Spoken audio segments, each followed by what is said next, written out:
Hi guys, welcome to today's video of understanding basic Excel formulas. So if you're a beginner in Microsoft Excel and you do not know where to start, this is the perfect video for you.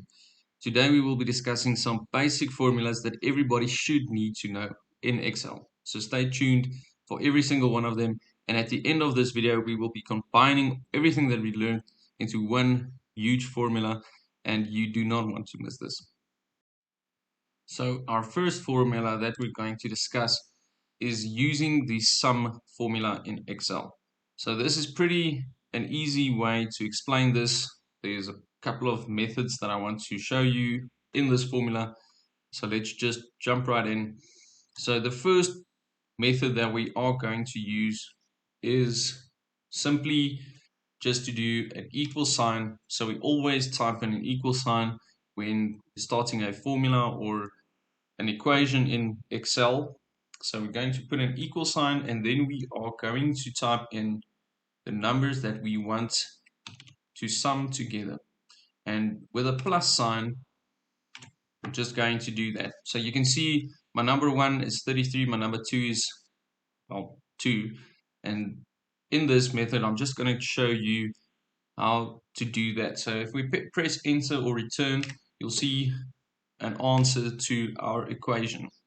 So this is the first method that you can use. This is to do sum an equation within the cell.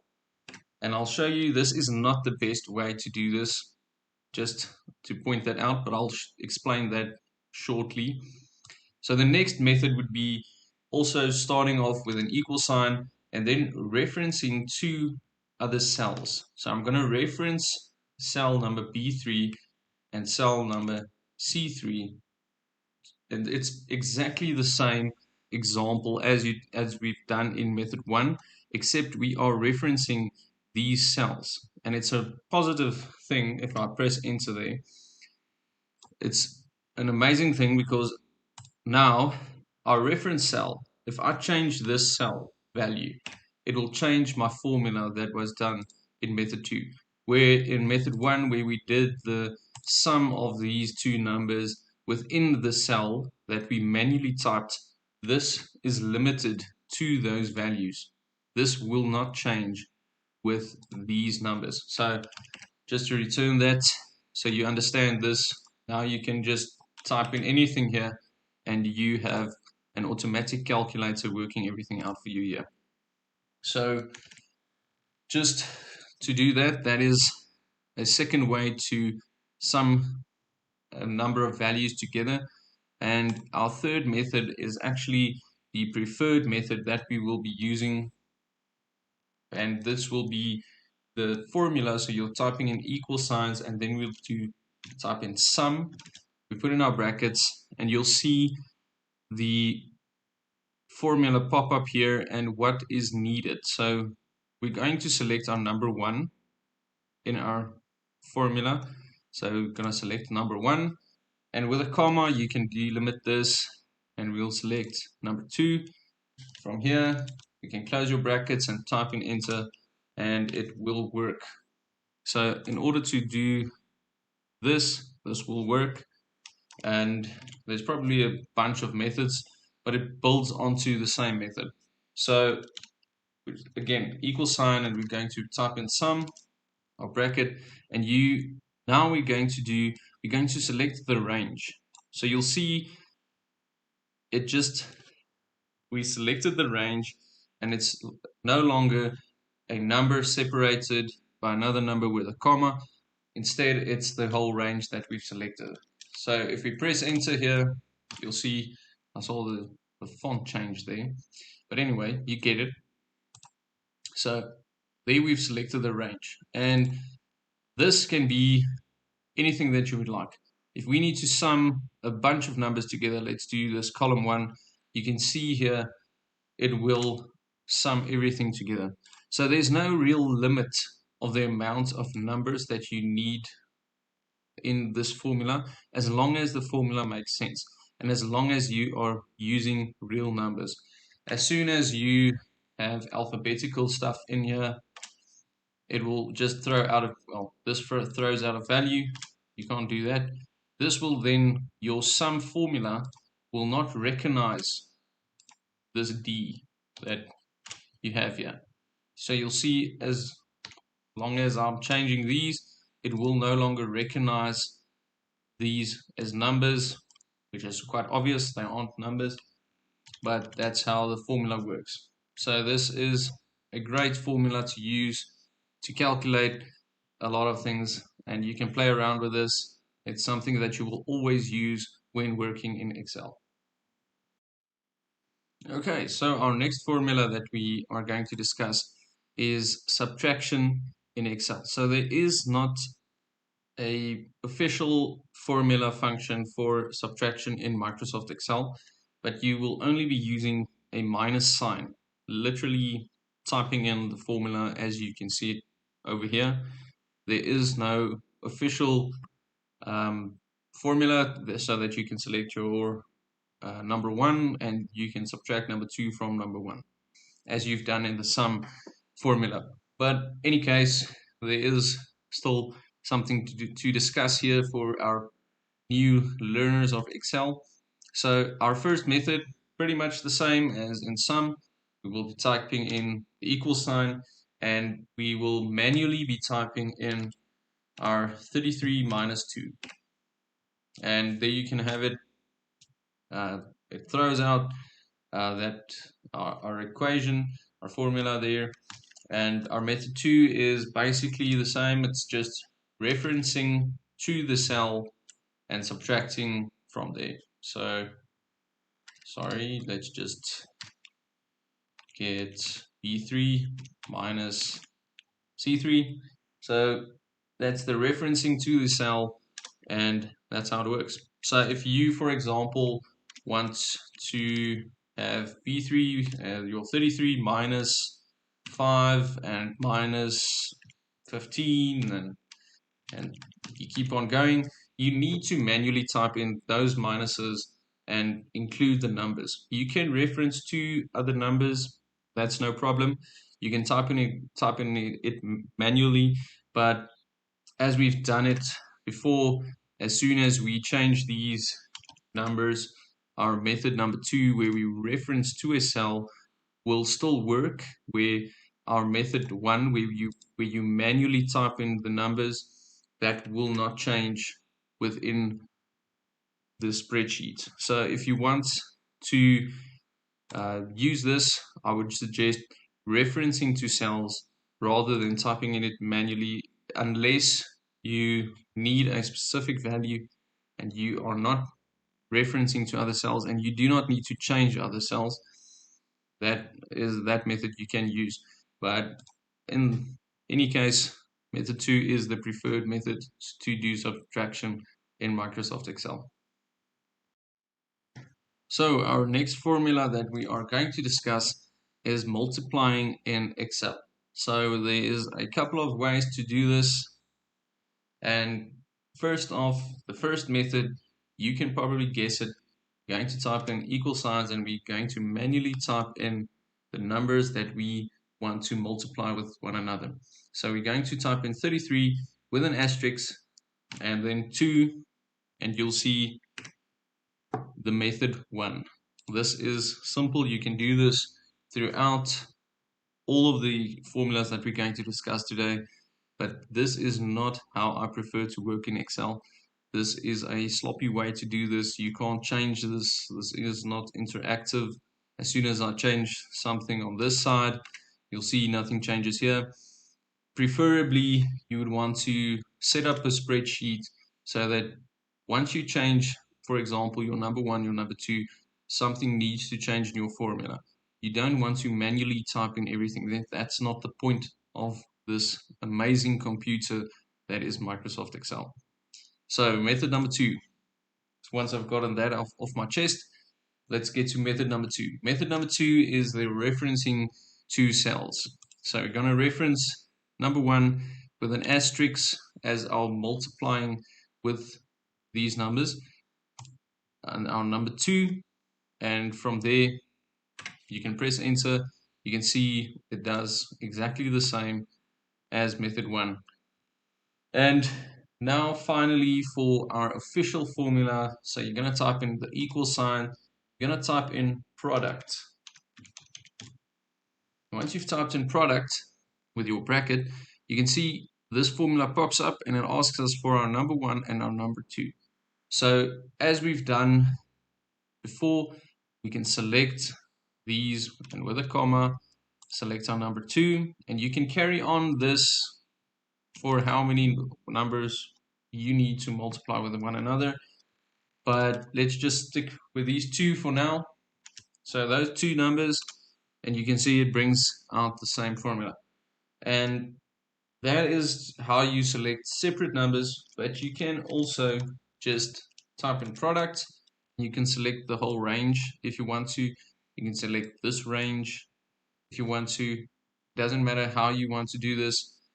You can select a range. That's just an easier, quicker way to do this. And once you type in enter, it will throw out your answer.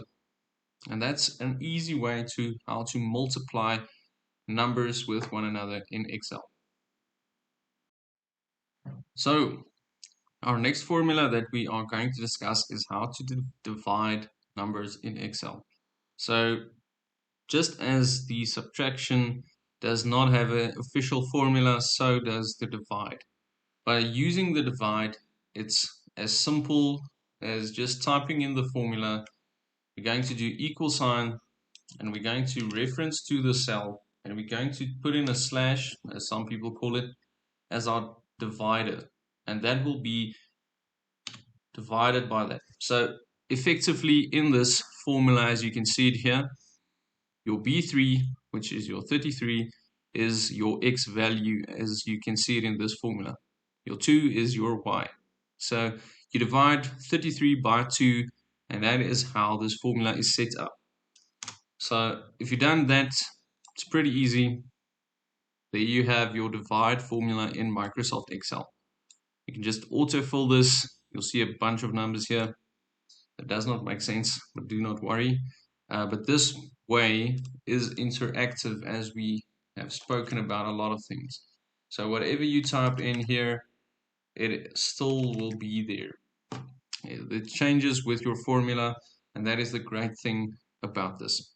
But divide, it gets interesting once you combine it with a couple of equations, other formulas. So stay tuned for that combination at the end of this video to see how this divide gets kind of interesting.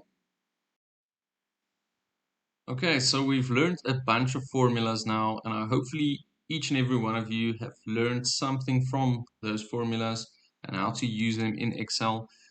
And if this video was helpful so far, please remember to like this video and subscribe to our channel to see more content like this. But now to get to the square root of a number. So this is quite an interesting and a great formula to have up your sleeve when you're working in Excel. You never know when you'll need it, but you'll always need it at the end of the day. So for those of you who know your basic maths, let's just write it like this. So your x value, your square root of x, can also look like something like this. So it can be x to the power of, let's say, a half, and it can look something like that.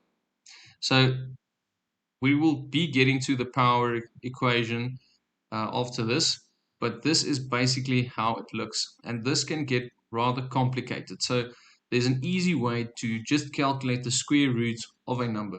So for example, let's do the square root. I'm just going to remove all of these numbers. Let's do the square root of 33. So in order to do that, we will be typing in the equal sign, and then you will type in SQRT for square root. As you can see there, it says returns the square root of a number. So with your bracket, it asks for which number you want this to calculate the square root of. So let's do 33, close our bracket, and we press enter. So this is how you can do this. And if we want to validate this, this is our other equation. Let's just quickly type in something like this, as we did. Let's do 0.5, and you'll see it throws out exactly the same answer as this formula that is much quicker and much easier to insert into large formulas and equations that you will be using in Excel. So that is the basics of the square root, how to calculate the square root of a number. It's quite easy.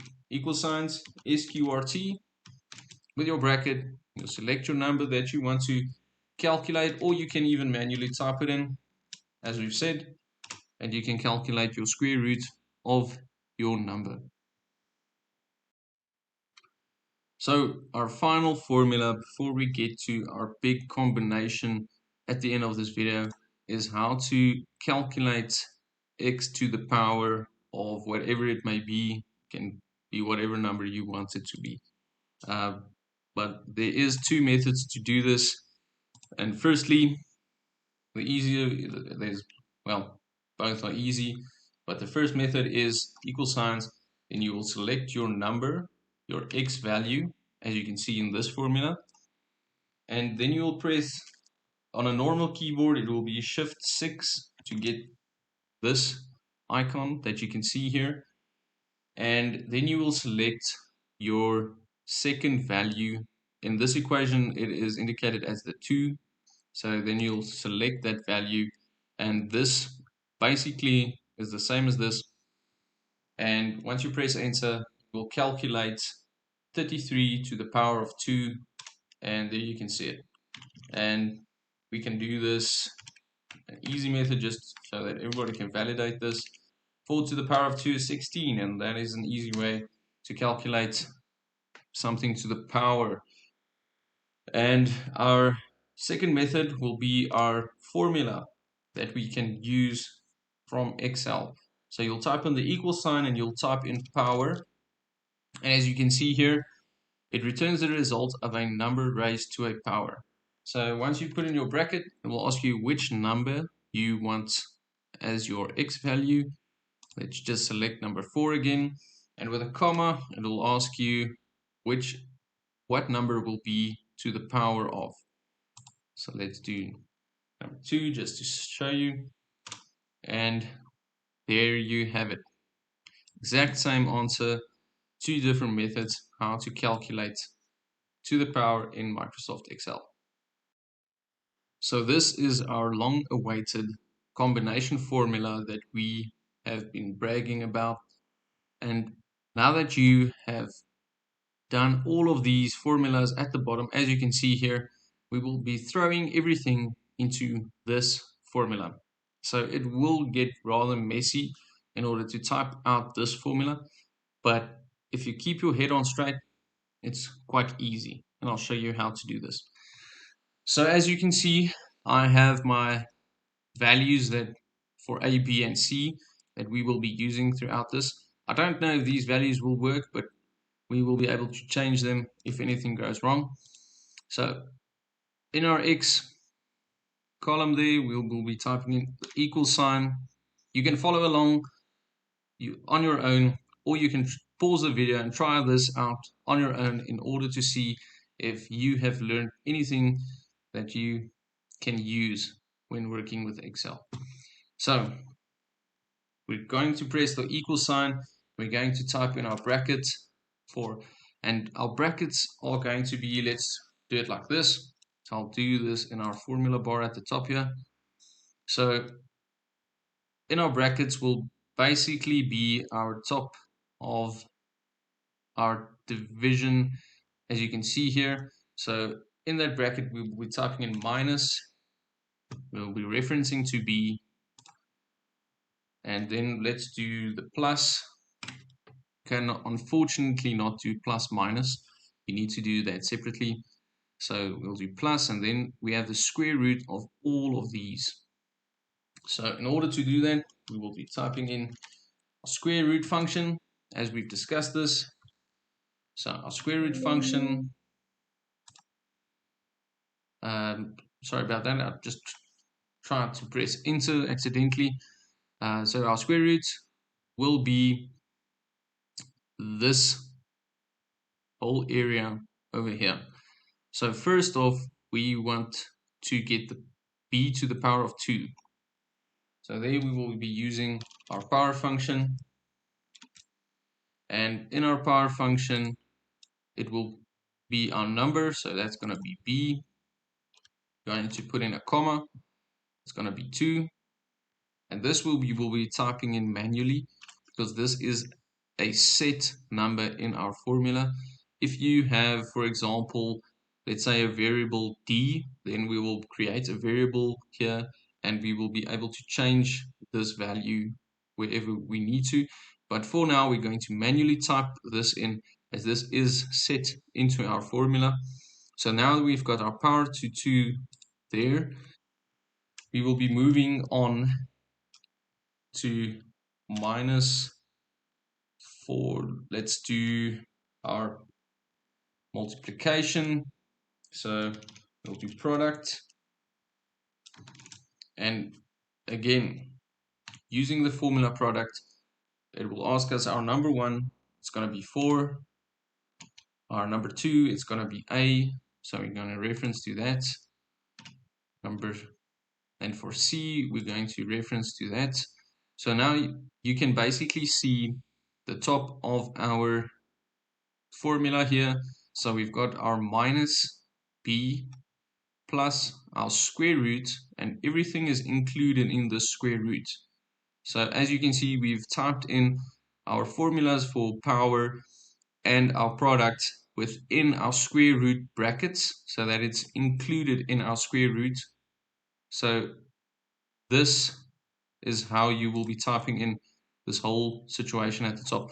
If we exclude these brackets that we have at the beginning and the end, once we divide by 2a, it will only be dividing the last section of this formula instead of dividing by our whole formula by 2a. So I'll quickly just show you at the end there. So from here, we've got our top row there. We'll put in our divide and we'll put in 2. Let's do another method to do the product.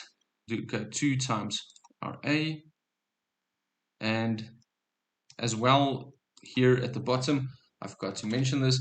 We need to include brackets here. Otherwise, it will only be dividing our square root function.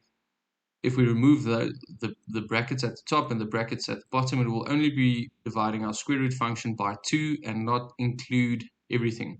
So in order to delimit this, we need to include our brackets both at the bottom and at the top in our formula. So here you've got our whole formula typed out. It looks rather complicated, but if you take it step by step and break it down, it's kind of just simple and it's an easy way. So let's just see if this works. So you can see we've got a number error in here. Let's do show calculation steps.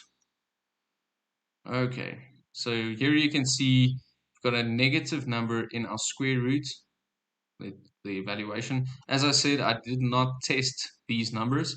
So in order to change this, we simply need, so if I press evaluate, you'll see there is our error that is popping up there. So let's just get our C, let's just make that 10, let's make this 10, 3, don't know where we are at now. Well, you can press help if you want to. Just show calculation steps. Oh, so it's getting worse. Okay. So let's just get this lower and get that higher. And there you can see. So as I said, I haven't actually calculated this before, so this is as pretty much as raw as you will be getting it. So now you can see our error is gone. The only problem is you can have a negative sign under your square root, so that's our basic math that we have just failed. But in any case, we've changed a couple of things and our equation worked out. So you can manually type this into your calculator at home and see if our Excel sheet corresponds with this value. But thanks for watching, guys. I hope you enjoyed this whole video, and I hope you enjoyed all of these tips and that you can put these up your sleeve and that you can start your Excel journey. This is our basics formulas video that we've done today. And please, if you want to see more of this content, like this video, subscribe to our channel, and please comment down below which type of videos you will be wanting to see from us in the future, and we will try to make that happen.